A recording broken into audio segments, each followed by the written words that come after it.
Блажевски Роберт го има следното прашање и вели дали си имал до сега искуство со нанозеолит и дали има некои придобивки или контраиндикации. Роберт, лично не сум имал, никогаш не сум користел. Сум го слушал и сум го гледал како понуда да го купам, но никогаш не сум го купил затоа што генерално јас не користам суплементи никакви од витамини, минерали и антиоксиданси. Исклучиво суплементи во мојот живот се растителни влакна, алоe вера и омега 3 и толку.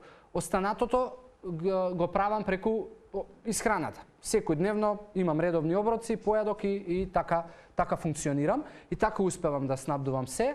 Зеолитот, она што се знае дека има антивоспалителни дејства, барав наука дали постојат клинички испитувања затоа што генерално сакам да знам, еве и кога ви одговарам, реално дали постојат некакви испитувања во смисла, не знам, толку и толку луѓе го користеле, толку и толку луѓе добивале пласибо, па се добиле тие резултати.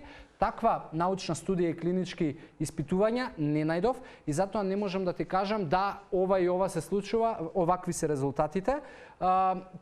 Користи го, барај ако веќе го купуваш од аптека или не знам од можеби дистрибутер, барај и гледај што пишува на етикетата и следи ги тие упатства, затоа што за било каков суплемент постојат регулативи и мора на етикетата да се наведат, нели, дневните дози, колкава количина да користиш, во кои ситуации да не користиш и така натаму, но лично искуство не можам да ти кажам и искуство тоа што го еве, точни бројки за наука исто така не можам да ти кажам.